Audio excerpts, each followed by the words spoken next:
It seems like now that we're kind of moving into the fall, I'm sure you're experiencing this in a lot of ways. Now that we're past Labor Day, things are just kind of kicking into gear. School's starting, ministries are launching, things are happening, right? You know, I was kind of reminded of this past Labor Day Monday. I ran by, turned on the TV for a little bit in the house, and I noticed that Band of Brothers was playing all day.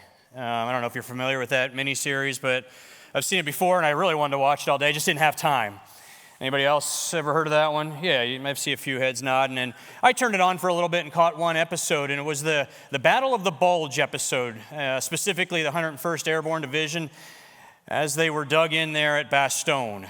And they were there along with the 28th Armored Division. The American troops are there in the middle of winter, day after day, getting pounded because they're surrounded by heavy German artillery all around them. This is happening for several days. And then the German commander decides to send a letter to our commander, and his name was von Lützwitz. And he's calling for the Americans to fully surrender, unconditionally surrender. And here's a few of the lines from the letter that he sent to our commander. Here's what von Lützwitz said. There's only one possibility to save the encircled USA troops from total annihilation. That is the honorable surrender of the encircled town. In order to think it over, a term of 2 hours will be granted, beginning with the presentation of this note. If the proposal should be rejected, 1 German artillery corps and 6 heavy AA battalions are ready to annihilate the USA troops in and near Bastogne. The order for firing will be given immediately after this 2 hours term. Well, our commander had something to say back to him. Brigadier General Anthony McCullough gave a one-word response. I don't know if you know what this response was, but here it is. Nuts!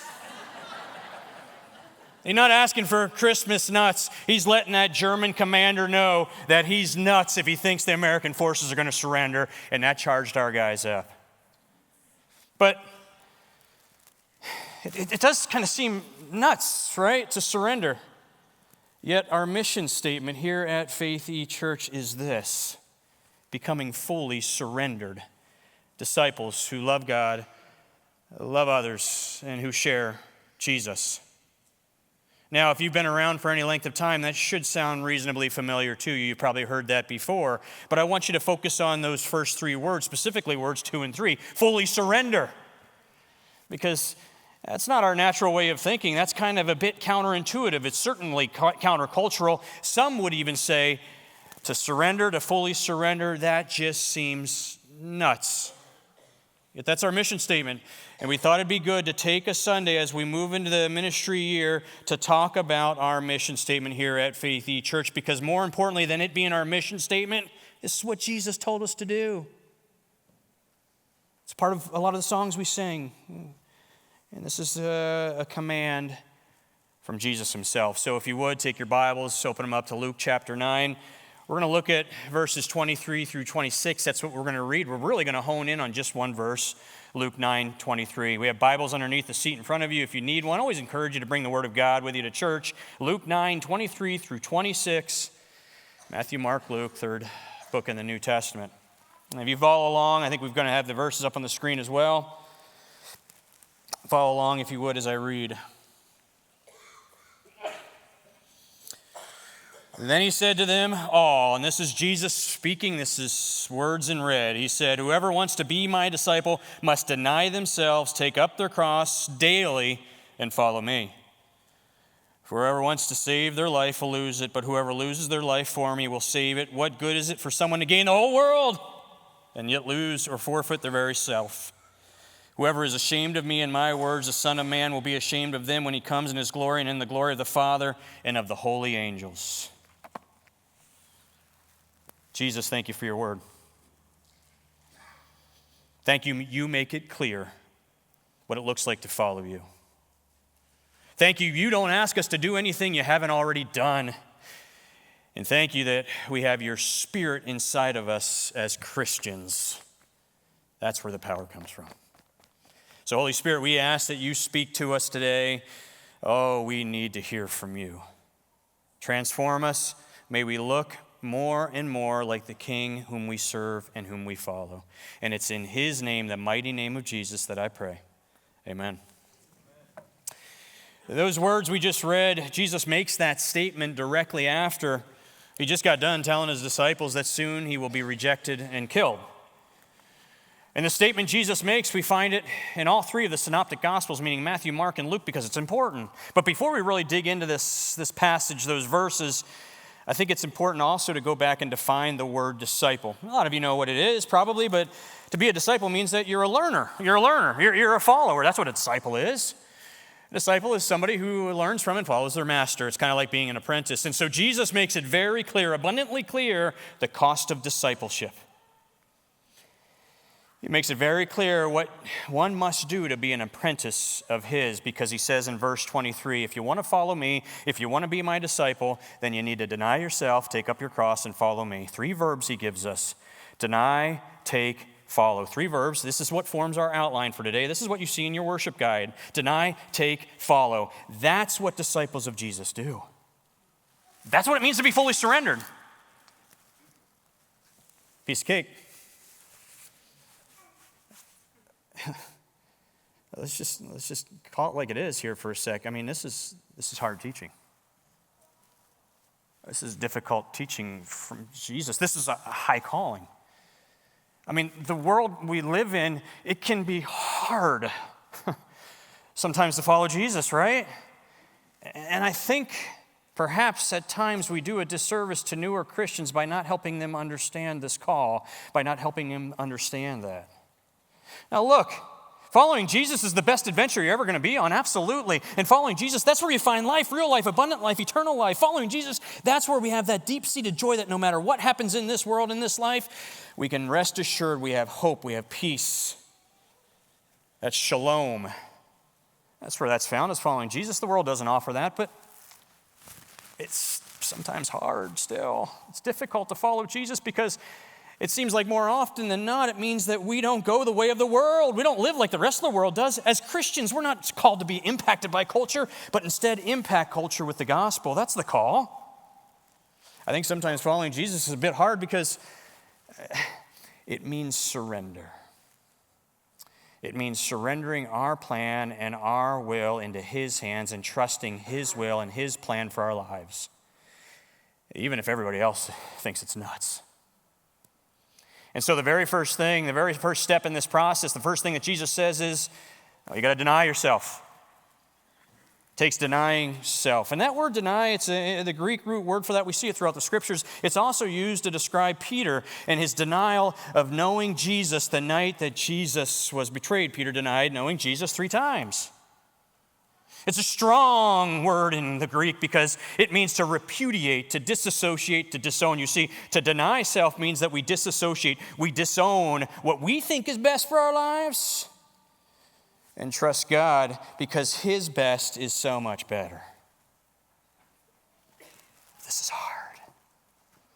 This can be hard because, it just turns out that it just so happens that we're naturally in love with ourselves. A few uncomfortable laughs out there. Don't worry. I'm with you. We deal with a lot of self-love. And let's face it, the culture, the world we live in seems to promote this idea at an ever-increasing rate, right? Just learn to love yourself more. Just have more self-love. I call a buddy of mine that's been in the counseling world for a number of years. He's experienced, and I just wanted to check myself in this thought and all of this, and he's a Christian. I said, all right, here's the deal. It seems to me, at least, that modern-day secular therapeutic counseling seems to be prescribing this idea that, you know what, if you just love yourself more, if you just learn to have more self-love, if you just love yourself more, you'll be a better person. Things are going to work out for you. You're going to be more fulfilled, content, and happy. That's what it seems like to me. Is that true? And he said, 100%, absolutely true. And he said something that I thought that was rather profound. He said, Polly, I got to tell you, ever since we really started, and it's pretty much we're there, taking God out of the equation, out of our culture, we've turned the worship and glory that should go to him, and we've turned that to worshiping and glorifying ourselves. Yeah. I guess the Apostle Paul knew what he was talking about a few thousand years ago when he wrote in 2 Timothy chapter 3, verse 2, that in the last days people will be lovers of themselves. Sometimes I wonder if the best advice we can give to at least some people is, if you want to help yourself, you need to get over yourself. Now look, I want to just kind of pause and slow down a little bit here, because I know there's some people in here today that might be thinking, Paul, I don't love myself. I don't even like myself. Paul, I hate myself. Paul, there's nothing lovable about me. And what I want to say to you is this: there is a God who loves you. And he doesn't make junk. And no matter how you've been treated, what's happened to you, what's been said to you, what lies the enemy may be telling you, I want you to hear this right now. You have dignity and value because you are made in the image of God. And he loves you. So if you're in that place, if you're in that space, I want you to hear that. God loves you. He loves you. And I also want to say that I am so, so grateful. I am so thankful to be part of a church body that provides Christian counseling resources. We have that through something called CCEF, which stands for Christian Counseling Education Foundation. In this world we live in, we so desperately need Bible-based, biblically sound counseling. And so I'm grateful for that. But at the end of the day, there's just no doubt in my mind, and it's so true, that at least at some level, every one of us deals with that inward-focused, self-absorbed selfishness. Now, don't raise your hand, anything like that, but I bet a high percentage of us came to church even just today with thoughts like, well, I hope my parking spot close to the building is going to be available. I hope my seat's not taken. I don't want to sit up front too close to Pastor Paul. I don't want that. I hope the worship center is at just the temperature that I like. And that's 70.5. I like it at that temperature. I actually like it a little cooler. I hope that my coffee is made the way I like it. It's black, bitter, dark, and it has some charge. That's what I want. I drink some coffee, in case you're wondering. I hope we sing the songs that I like. I hope they're not too loud. I hope they're not too soft. I hope Paul says something interesting and he says something that I like. That's just a Sunday morning, right? Again, don't raise your hand, but how many of us every day deal with those kind of thoughts? It's because it's so easy to slip into that place of, self-love. Deal with it. We took a vacation a few months ago, and I did what you do on vacation. I pull out my cell phone, and I usually don't have this with me, but I just kind of wanted to have it today, and I'm taking pictures. What you do on vacation, right? And I took a picture of a T-shirt that I saw. I thought it was kind of fascinating. I thought it kind of summed up a little bit of the culture in the world we live in, and so I put it up on the screen for you right now.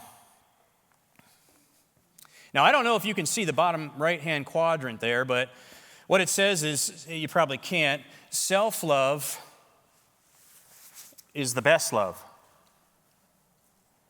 And I sat there pondering that for a little bit, and I thought to myself, if that is true, if self-love is indeed the best love, why aren't things, and that's what's being prescribed and promoted, why aren't things getting better in the world? It seems like things are getting a lot worse. Hint, hint. The best love is not self-love. Self-love is not the best love. Best love is not self-love. It turns out that it's selfless love. That's the best love. Now, selfless love doesn't mean hating yourself. Selfless love does not mean thinking less of yourself. Selfless love is thinking of yourself less often. Jesus Christ demonstrated perfectly what selfless love looked like by how he lived and by what he said. And this is what he said about love. This is the greatest commandment, he said. Everything else hinges on this. Love the Lord your God with all your heart, mind, soul, and strength, and love your neighbor as yourself. Everything, all the law and prophets hinge on those two. Love God, love others. This is why it's the second portion of our mission statement. Love God, love others, share Jesus. It's why we focus on how can we help everybody, include all of us, grow in those areas. It's why we do things like encourage you to come to church on a Sunday morning. By the way, good job being here today. It's where we dig into God's Word. It's where we fellowship with one another. It's why we encourage you to be in God's Word throughout the week, at least 4 days. That's where transformation takes place. It's why we encourage you to talk to the Creator of the universe daily, all the time. Pray to God. It's why we encourage you to do things like get involved in a small group, which, like Lonnie mentioned earlier, those launch next Sunday. If you're not in a small group, I'm just telling you, you're missing out, because it's in that space where transformation takes place. It's that space where you're known and you know others. If you're not in a small group, I'd encourage you to jump in. You got time, take a Connect card, fill it out. We'll contact you this week. Don't miss the opportunity. Groups are good. Yeah, sometimes hard. Take a little sacrifice, but they're good. And finally, we encourage you to figure out a way to serve. Kind of changes our attitude a little bit when we serve. Those are really the five rhythms that we encourage around that spiritual formation area of loving God, loving others, and sharing Jesus. And so we're going to do something right now in the service. We don't normally do this, and I don't remember the last time we have. Maybe we haven't, I'm not sure. But I'm going to ask you to pull out your cell phone. I've got mine, I already showed you. Please pull out your cell phone, and I'm assuming most of you have one. If you don't, that's okay, I'll give you instructions later. Wave this thing at me if you would. Oh, look at that, that's cool. And you got your cell phone. Don't take a selfie with it. I mean, you can if you want. But turn on your camera function if you would, please. And at the bottom of your worship guide there in the notes section, you're going to see that little grid-looking thing. That's called a QR code. Would you scan that with your camera function? I think we're going to have it on the screen. And this is for everybody, including those online. I think we've got that picture online too. Grab your phone, scan that. It's going to take you to a survey. Now, I know, before you roll your eyes and say, Paul, no. Before you turn off your phone, I'm not going to do another survey. Please do. Demonstrate a little selfless love for me if you would. Because the 5 questions you're answering are directly, they're the 5 things I just covered. We want to do a little pulse check, a little pulse survey, see how we're doing as the body of Christ. How are we doing in these areas? Because it's going to help inform us, it's going to help us as we move forward following the Lord and how best we can serve. And I want you to know, as you're doing this, I'm seeing a lot of heads down. This is good. Fill this out, and as you are, I want you to know it's anonymous. It's not tied to who it is, who's filling it out. We're just going to get all the results. We're actually going to share them next week. But fill this out if you would, please. And if you're new with us, again, we don't do this normally, but I encourage you to do it as well. Because here's the deal, more importantly than anything else, this is giving you a moment right now. Please do, right now, to really self-reflect and think about how you're doing in each of these areas. So take a moment, fill that out now, if you would. And if you don't have a phone with you, that's okay. You can do this a little later. There's a URL. You can go online. You can figure it out. Giving you time. 5 questions. Don't overthink them. I'm going to give time because I see some heads not down. Sorry, I'm being teacher. My teacher would always say, head down, hands moving.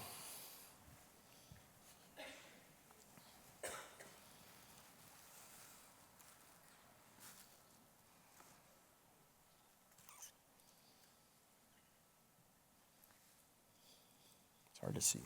Looks like you guys are getting there. Keep it rolling. Clyde's working hard. Good job, Clydo. All right. Steve has no clue what's happening. Cell phone, Steve, it's okay. Flip phone, yeah. Love you, brother. All right. Spiritual pulse, spiritual checkup. Ongoing thing, obviously. Having a spiritual pulse is something that continues, should be an ongoing thing. I mean, becoming a fully surrendered disciple, this is something we grow into. It's a process. It's a process. And the first step is denying self, selfless love. And then Jesus goes on in verse 23 and says this, deny yourself, and if you want to follow me, you got to take up your cross. That's the next verb. After deny, take up your cross. Now, I mean, a lot of us wear crosses around our neck. We have a cross on stage, and this is a good thing. It's a good reminder. I mean, I have crosses on the bracelets that I'm wearing today, and that's not bad, but that's not what Jesus is talking about here. That's not taking up our cross. And when Jesus says this, the audience, the people that he's saying this to would have had a very clear picture of what he's talking about, because the Roman cross meant what? Death. You see a cross, somebody be dying. Somebody going to be dead. Somebody's going to be nailed to it. And so when Jesus says to take up your cross, what he's talking about is that we must die to self. It's dying to self. The Apostle Paul talks about this, and he lays it out quite clearly in Galatians 2:20, because he says, I've been crucified with Christ. I no longer live. But the life I live in the body, I live by faith in the Son of God who loved me and gave himself up for me. That's what it looks like to be crucified, to be killed, to die to self. It's crucifying that sin nature, that flesh nature that's inside of us. It's dying to self. It's putting to death ourselves. You know, speaking of next weekend, we're actually going to celebrate because we have several people that will make a public proclamation that they're putting to death themselves. Huh? That's weird. Why do we celebrate that? Because through the act of baptism, they are publicly declaring that they are dead to themselves. They've been crucified with Christ and risen to new life in Him. That's what baptism is about. That's why it's a sacrament, a sacred moment. That's why it's special. That's why we celebrate. It's a big deal.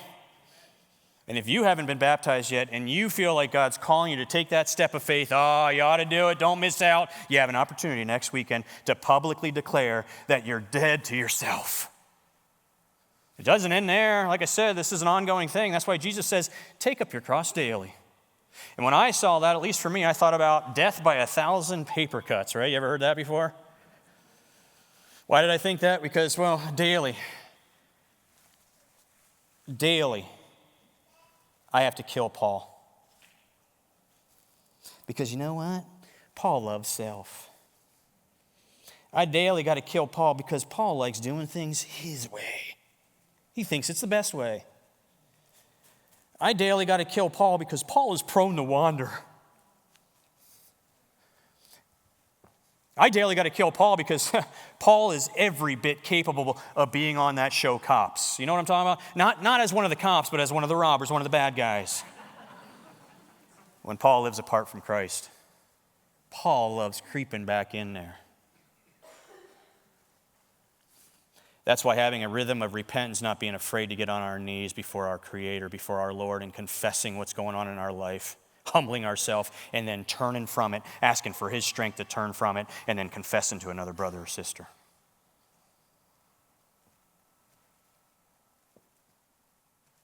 That's what that looks like. It's that rhythm.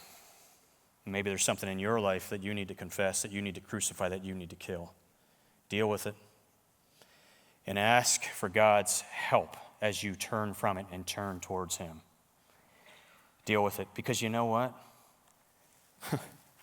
The more that we die to self, the more alive we are made in Christ Jesus. The more the very Spirit of God fills us. And it's that kind of relationship that helps with sin. It's not sin management. That's not going to work. It's about a relationship. It's about Christ in us. And the more we're filled with the Spirit of God, the more we're filled with the Spirit of Christ, we look more like the King that we serve. And you know what that's called? It's a fancy word. It's called sanctification. And sanctification simply means becoming like Jesus. It's a picture of holiness. In holiness is where we find life. Following Jesus, obeying Him, surrendering to Him, that's where we find. We have an entire world that's wondering, where is life? Where do I find life? I want life. How do I find life? And they're trying all things. Here's where you find life. You find life dying to yourself. That's where it is.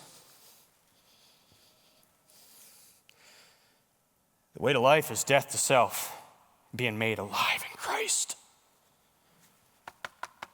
That's why Jesus says in verses 24 and 25, this is what He says, for whoever wants to save their life will lose it, but whoever loses their life for me will save it. What good is it for someone to gain the whole world and yet lose or forfeit their very self? And for those of us who have experienced, for those of us who live in, who are filled with, who understand the love and the grace of Jesus Christ and God in our lives, that naturally should come spilling out of us, and we should be loving and gracious people to others. Love God, love others. But this can be hard sometimes. Loving people, extending grace in this world that's so divided, so disenfranchised with one another. So hard to see other people as image bearers sometimes, isn't it? Where do we start? Deny self, selfless love, take up your cross. Where do we even start? It's the small things. That's where we start. A gesture, a kind act, an act of grace.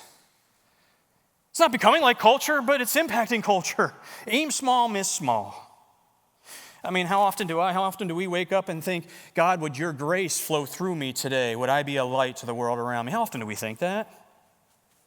Challenge. How often do we think throughout the day, God, would you work through me so I can bless other people? Small thank yous, acts of grace, those types of things. Oh, I miss it all the time. How often do we see the people around us? See people. And what's going on in their world and just simply try to encourage. How often do we do this type of stuff? We talked about in the evangelism series, every day, move everybody closer to Jesus. How often are we living that way? I miss it more often than not, I really do. But I didn't the other day. At the car shop getting something done, this guy had helped me before, and I'll tell you what, great service.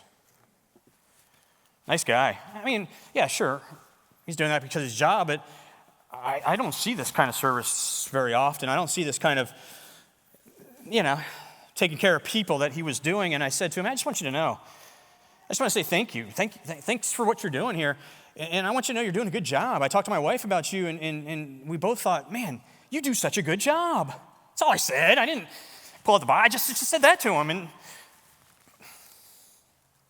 he lit up. He said, I appreciate that. And he said, I never hear that. We live in a world full of people who never hear that. When I was in corporate America, one of my jobs was training other leaders, and I wanted to make sure that they understood that there's a difference between being a manager and a leader. You know what I'm talking about. I don't think there's servant leaders. You're not a leader unless you know how to serve. So what I did is I would give him, Jesus Christ got down on his knees. Sorry, I'm going off on a side, but Jesus got down on his knees and washed his disciples' feet, including one that would betray him the night that he was crucified.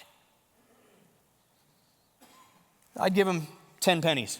Every time I would train a new leader, I got 10 pennies. I had read this somewhere. I can't quote where it's from. I just put it into practice, and it was good. I gave him 10 pennies, and I would require them. I told him, I want you to put these 10 pennies in your left pocket. And then you move them to your right pocket by the end of the day, and here's how I would tell them to do that. Every time you thank a staff member, every time you thank a team member, every time you go above and beyond serving somebody, every time you just do a little act of kindness and grace, you take 1 penny from your left and you move it to your right. At the end of the day, let's see how you do. There's always that little jingle to remind. And you might say, well, that sounds awful forced. Well, I think sometimes we've got to force ourselves to do this, don't we? Sometimes it's going to be hard work. Sometimes we have to be intentional, because the more intentional we are about it, the more it becomes a habit and a rhythm in our lives. I had a lady that had worked her way up the corporate food chain, single mom, and she ate this up. She's like, Paul, I need more. I went and got more pennies. I'm doing 20 or 30, and she was a great leader. Then I had another young guy. He quite capable. Absolutely. Thought he kind of wanted to take the world by the tail. And it was like pulling teeth for me to try to get him to move 2 pennies from his left pocket to his right. It was. And I remember I walk in one day and there's garbage stacked in front of the door, and I'm like, yo, what's the deal? Why didn't you just take time to throw it out? And he's like, well, I'm an MBA. I don't throw out garbage. Worked for me for about a week. You've heard the old adage, if you're too big for the small things, I've heard this just this past week. It means you're too small for the big things. Look, we don't need 0 penny, 2 penny Christians in this world. We need 10-cent Christians. We need 10-cent Christians. Grab your worship guide if you would. You'll see 2 blank lines under take up your cross. Would you write 10 cent? This is easy. 10 pennies. Guarantee you have 10 interactions in 2 hours in most days. Be a 10-cent Christian. Be a 10-cent Christian. It's challenging for me, I'll be honest. I'm here with you. But it's a challenge we've got to keep revisiting. That's why we have this map up on the wall here. Loving our neighbors. You can start with our neighbors. Love our neighbors. Light up the city of Billings. You know, I'm going to pull up my phone again. Okay. Let's say we have 1,500 people that call faith either home times 10. Well, that's 15. Paul, you can do that. That's 15,000. Okay, let's say all of us were on mission every single day of this year till next September or whatever. How many days? 365, right? Okay. All right, cool.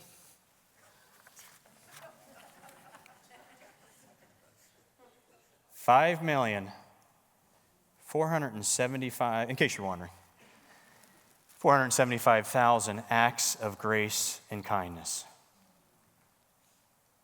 Faithy Church alone. Little things that add up. You think that makes a difference? Imagine if every single Christian in the city of Billings did that. Different place. Be a 10-cent Christian. Jesus said in Matthew, when he returns, he's going to separate the goats from the sheep. I kind of feel like in some ways it's already happening. Those with real faith, it's already happening. But when Jesus comes, he's going to separate the goats from the sheep. Goats on his left, sheep on his right. And to the sheep, he'll say, good job. Now it's time for you to take your eternal reward, the kingdom that's been prepared for you since the beginning of time. Because you fed me. You clothed me. You took care of the least of these. You brought them in. You visited them in prison. That's what he says in Matthew 25. You did those types of things. You took care of me when I was sick.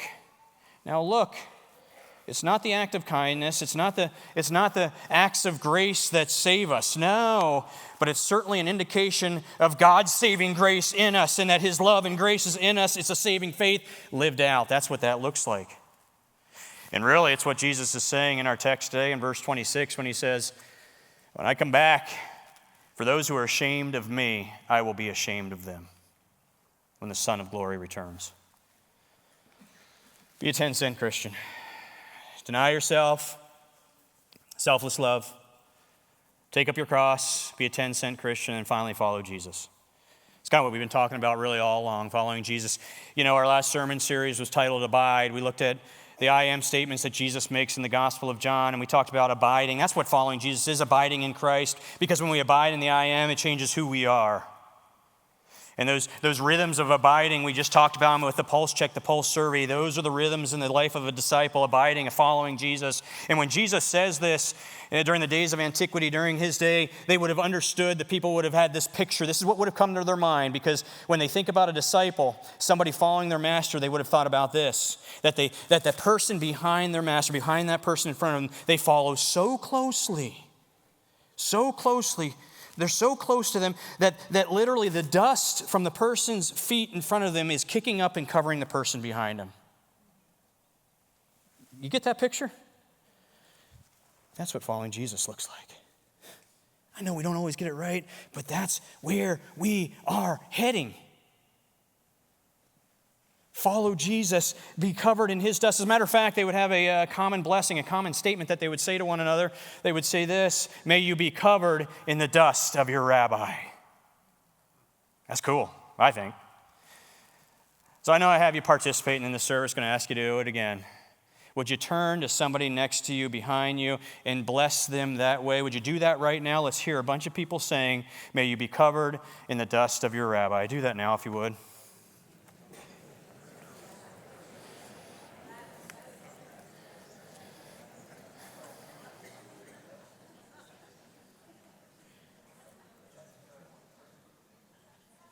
Some of you did like 10 people. That's cool. May you be covered in the dust of your rabbi. Next week, we are going to start a study through the Gospel of Mark. We're going to go verse by verse through Mark. Going to take a little time. And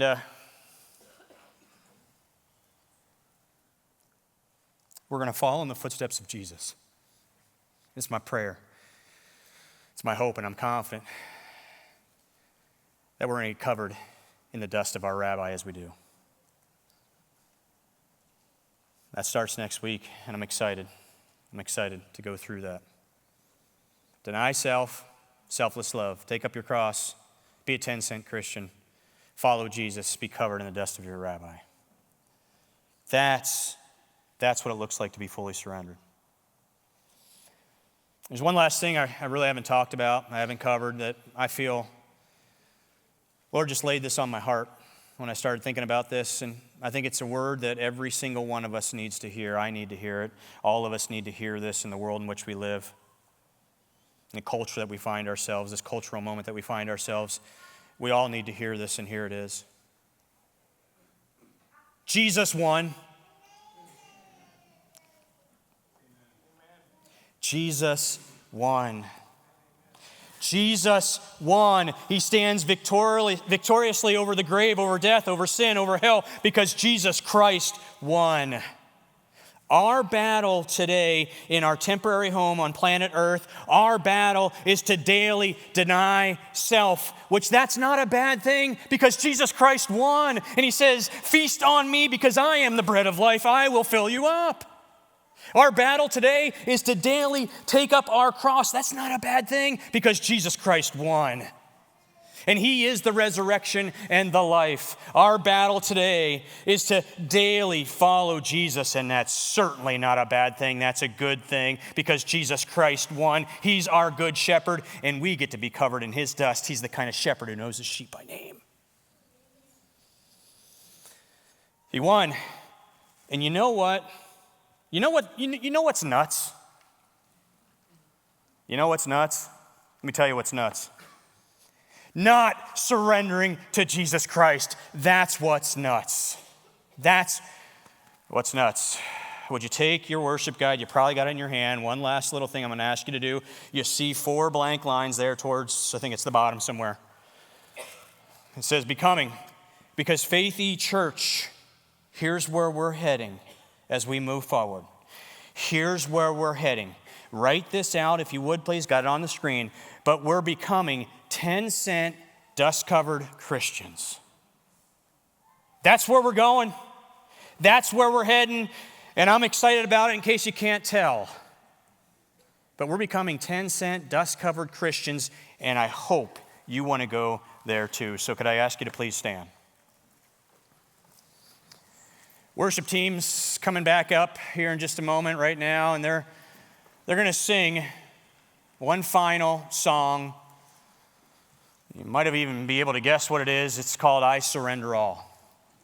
It's an oldie and it's a goodie. And there's a lot of people here today, and this is going to be, I think it's going to be cool. Because during the song, what I'm going to ask you to do, what I'm going to invite you to do, encourage you to do, is we have 4 baskets up front. We have 4 baskets up front, and each of those baskets you'll find a little bag. Everybody take one of those little bags. And in the bag, we got 10 pennies for you. We're giving you 10 cents. Not a bad deal. When you come to church, we're giving you 10 pennies to help you on this journey around where we're heading. So grab one of those. We also have some more of these bracelets that say Fully Surrendered Disciples. If you don't have one, we got one of those on each side. But I hope you go with us. And it's going to be neat. I know it's going to be crowded, but let's get up here while the song is going. Grab the pennies, grab a bracelet if you want, and then go back to your seat. Spend some time with Jesus. You can sing along. Maybe there's something in your life you need to kill. It needs to be crucified. It needs to be dealt with. Deal with it. Perhaps God is calling you by name today because you've never even surrendered your life to him. Don't miss this moment. Another day is no guarantee. Surrender your life to Jesus, and then let somebody know the step that you took. Let somebody know. But let's take some time, come up front, grab these pennies, and let's surrender all. Do that now.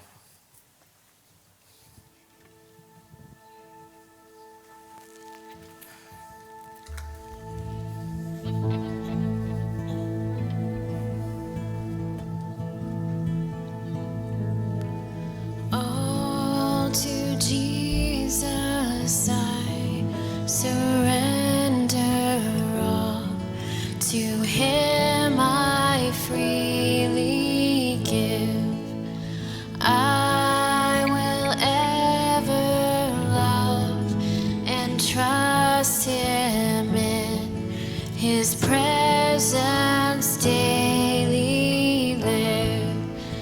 I surrender all. I surrender all to Thee, my blessed Savior. I surrender all.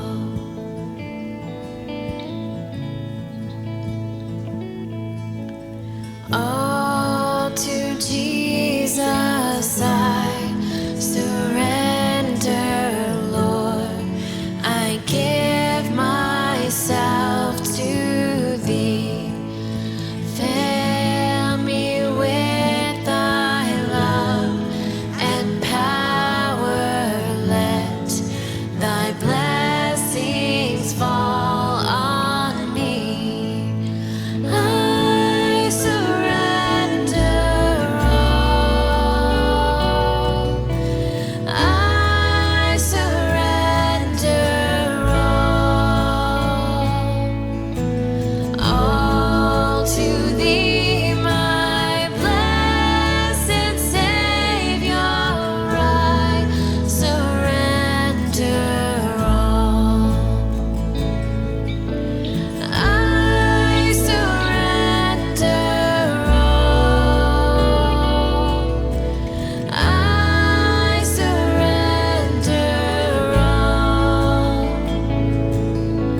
all to Thee, my blessed Savior. I surrender all. Lord, I surrender all.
All right.